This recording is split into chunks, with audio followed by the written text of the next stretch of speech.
आइए हम सुने विज्ञान की अनकही कहानियाँ। आइए हम सुने विज्ञान की अनसुनी कहानियाँ। एक नई दुनिया की आवाज आपकी आवाज, विज्ञान की आवाज, की आवाज। Celebrating Azadi Ka Amrit Mahotsav, we bring you all a podcast series on STEM popularization. That is, science, technology, engineering, mathematics, and medicine.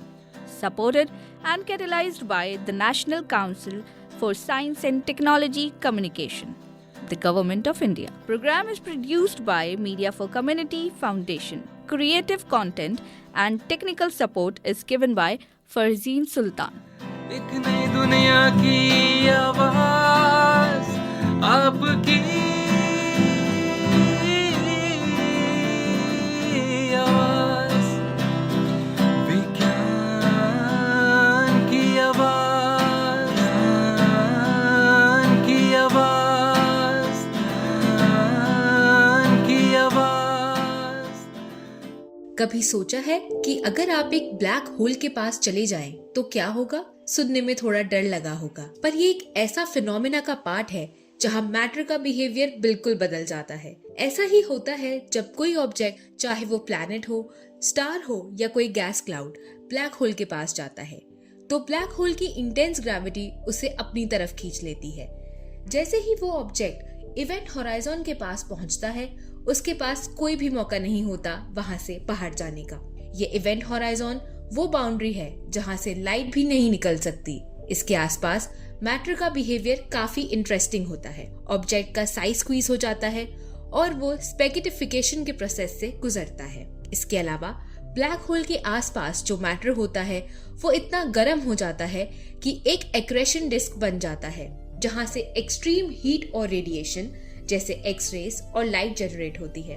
ये रेडिएशन स्पेस के अंदर ट्रैवल करती है और हम तक पहुंचती है, जिसे साइंटिस्ट अपने एडवांस टेलीस्कोप से ऑब्जर्व करते हैं। ये फिनोमेना जो डायरेक्टली हम नहीं देख पाते, हमें एक नई अंडरस्टैंडिंग देता है कि कैसे ब्लैक होल अपने आसपास के मैटर को इफेक्ट करता है। साइंटिस्ट का काम इस कॉम्प्लेक्स प्रोसेस को समझना है और ये हमें स्पेस, टाइम और ग्रेविटी के बारे में काफी नई इंसाइट्स देता है। इसी पर चर्चा करने के लिए आज हमारे साथ हैं एरीज यानी Aryabhatta research institute of observational sciences में साइंटिस्ट जी के पद पर कार्यरत डॉक्टर इंद्रनील, जो हमें बताएंगे कि किस तरीके से ये ब्लैक होल मैटर के बिहेवियर को बिल्कुल डिसऑर्ड कर देता है और किस तरह से हम इसको समझने की कोशिश कर रहे हैं। सबसे पहले जानेंगे एरीज यानी Aryabhatta research institute of observational sciences में साइंटिस्ट जी के पद पर कार्यरत डॉक्टर इंद्रनील के बारे में। Hello, this is Indranil Chattopadhyay, scientist G from ARIES Research Institute of Observational Sciences, Nainital. I did most of my education, university education was in Calcutta. So I did my schooling in Calcutta, my university, college, BSc, MSc, all in Calcutta University. And from then I joined SN Bose National Center for Basic Sciences in Calcutta again for my PhD on this topic, relativistic astrophysics. Then my PhD degree was awarded by Jadavpur University. And from there on, I went for a postdoctoral position in Catholic University of Leuven, Belgium. And from there, for 2 years, I was working there. And then from there, I shifted to the SCN University in South Korea, Daejeon. So there I worked for 3 years. And after that, I applied here, got a job. अब जानेंगे कि उनका area of research क्या है। Basically, I work in matter behavior around black holes. That's my primary area, but I also have shifted to neutron star and a little bit on white dwarfs as well. These black holes, neutron stars, white dwarfs are popularly called dead body of stars. So basically, if you have lighter stars, so when their nuclear inside their nuclear fuel, when it is finished up, then they start to collapse. That is being held up by something called electron degeneracy pressure. Those are called white dwarfs. And incidentally, an Indian actually did it, Subramanian Chandrasekhar. He worked it out. And then if you have heavier stars, so then those stars, they are because they are bigger, they cannot be sustained by when they finish up their nuclear fuel, and they cannot be sustained by the electron degeneracy pressure. They are balanced by neutron degeneracy pressure. I'll come to these things in a little bit. And they are neutron stars. Then even heavier stars, nothing can, when their nuclear fuel is over, nothing can stop the collapse, and these collapses into a singularity, and these are called black holes. So I'll just explain a little bit. Basically, when you talk about a star, or let's say our Earth, okay, our Earth have a lot of mass, and those mass we know is gravitates, it attracts each other with something called gravitation. And that same thing that puts me on this surface of Earth. I'm sitting on a chair on Earth. I'm not flying off to the space. So that's what gravity is. And when you're putting a lot of mass, then what happens is the gravity increases. So everything should be collapsed. So, but the matter around, when you have gravity, they are trying to collapse it into a single point. So the matter, they are coming together, they're crashing with each other, they're colliding, and that creates something what we call pressure. So that holds that inner gravity and outward pressure balances, then we have a stable body, which is like planet, moon, stars. Stars are even larger. So what happens is the pressure becomes so high at the center that it starts nuclear burning. Okay, so that's our like sun. So starts nuclear burning, it gives a lot of radiation. And nuclear burning means two protons, they are coming together, fusing together, giving up energy, and a lot of energy. So that's called a fusion process, which is same thing as what the principle of hydrogen bomb. So there are millions of billions of hydrogen bombs are going inside the sun all the time. So that creates extra pressure, and that holds up. But what happens, we also know that from physics, nuclear physics, that when you are fusing, when you are taking lighter elements and fusing, making heavier elements, giving up energy and so on,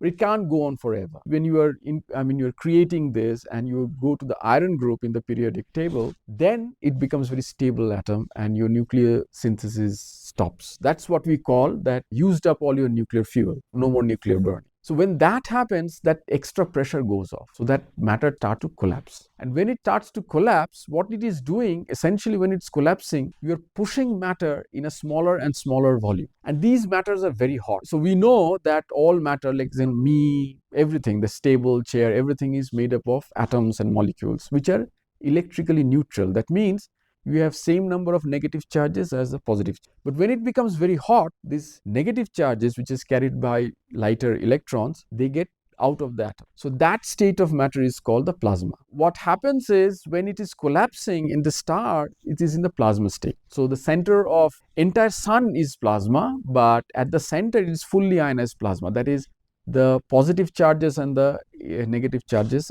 they have separated altogether. So the property of these charges, like protons and electrons, is that you cannot put two protons or two electrons at the same energy level. So when you are fusing all those, when it's collapsing and you are putting all those electrons and protons into the same box, you are actually, it's another way of saying that you're putting them in the same energy level. So that it resists. This is a quantum mechanic theory, which is called Pauli's exclusion principle. So that creates that, because it resists, it creates a pressure. So lighter stars like our sun, or lighter than our sun, when their nuclear fuel is exhausted, they collapse into a white dwarf, because that has been balanced by the electron degeneracy pressure, which is what Subramanian Chandrasekhar did when he was just about in 20s. But even heavier stars, they actually bypass this thing, and when they complete the entire nuclear burning, and then when they start to collapse, they generally speaking, they go in a bang. Okay, that's called a supernova. So a lot of people here work also in supernova. So, but the remnant of it is balanced by the neutron degeneracy pressure. Neutrons are again fundamental particles, which is something like protons are also in our atoms, the nucleus of that. So these neutrons are also similar to these protons, and they don't want to be in the same energy level. And so that also creates a pressure, outward pressure, that can be balanced the other way around. I mean, gravity can be balanced by it. But even heavier stars, which is like more than 20 solar mass, like 20 times the mass of our sun, they collapse and nothing can stop. There's no known physical process that can be harnessed to stop the gravitational collapse, and they collapse directly into the central point, and it's called a black hole. Why black hole? Because it doesn't even, the gravity is so strong, it doesn't even allow light to escape. So that's why it's black, you can't see it. When sun dies, it will become a white. Okay, sun doesn't have that much mass. So basically what's happening is sun's central temperature, it can be worked out. Not very easily, but relatively easily. That the central temperature of sun is around 10 to the power 7 degree Kelvin. Okay, so like it's 7 zeros after 1. Okay, so like it will be 1 crore. For example, ours is like around 300 degree Kelvin, right? Say 30 degree centigrade is like around 300 degree Kelvin. So it is like 1 crore degree Kelvin. And so what happens is, but most of the matter is like in the hydrogen form. So basically protons and electrons. So what you are doing, those temperatures, you have enough energy to push 2 protons. We know 2 protons are positively charged, so they will try to repel each other. So if you have that kind of temperature, so those protons are madly moving around, randomly moving around, and they can come, when they come very close, they can cross the electric barrier. It's called electrostatic barrier, but for simple language, it's the electric barrier. So it can cross, and it will fuse together and produce helium.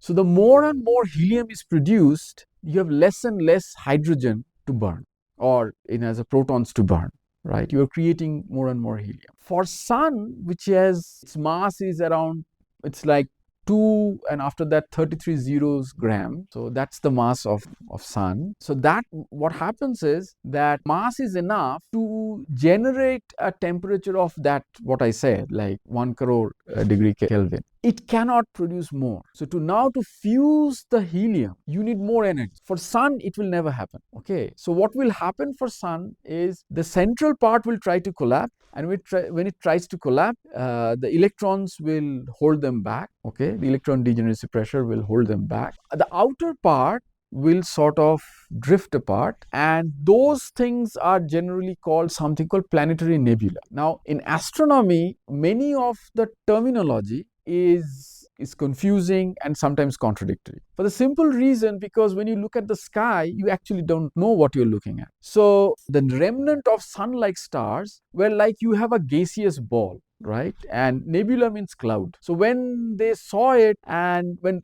in the old days when the astronomers saw those objects and they saw that it's a nebulous or a cloudy thing, and it is not a star because it's not shining very bright, so they call it stars shine bright, planets don't. Planet actually reflects stars light, so they called it planetary nebula, which has, it's like planetary, I mean like a planet, so that's they call it, but it's essentially a dead body of stars. That's the end story of sun. Whatever heat it will still have, it will radiate and ultimately become dark, until and unless if there are some other stars which are passing by, and which is much heavier stars, or let's say a black hole passes by or a neutron star passes by and rips it apart. Actually, gravity does that. Gravity, if you have a strong gravity, then it can rip apart. Okay, so this was actually seen in 1994. There was a comet that was coming, and it was called Shoemaker-Levy, and it was crossing Jupiter. Jupiter is much bigger than, it has stronger gravity. So what happened? It actually broke apart comet into very small pieces. It was seen live, okay, and then it crashed on Jupiter. In fact, the same thing happens with our tide. Our tide is also the same thing. So what it does, gravity, it stretches along the direction in which it is aligned. Okay, so like two bodies are there. It will stretch along the line of, let's say, line between the two centers, and it will squeeze on the transverse direction. Okay? So it elongates. That is called tidal effect. So the same thing that happens on Earth, oceans, and rivers due to Moon, because Moon has a weaker gravity, much weaker gravity, but Jupiter being, much stronger, it rips apart. So the same thing will happen with even with more ferocity around Sun. But now you can imagine what will happen when this entire mass of Sun is confined in a small space. So that increases gravity by a few hundred. If I can give you a number, like the surface gravity of black hole, let's say if I call it 1, I'm not giving you numbers as such, just let's say 1. Then the surface gravity of Sun would be like 1 by 100,000, 1 lakh. So it's like 1 lakh times weaker. If we put the same mass, let's say I have a black hole and the Sun has the same mass, then it will be 1 lakh times weaker. Black holes will be larger. I mean, it will be more massive. आज की इस कड़ी में बस इतना ही। मिलते हैं अगली कड़ी के साथ। तब तक के लिए हमें दीजिए अनुमति। नमस्कार।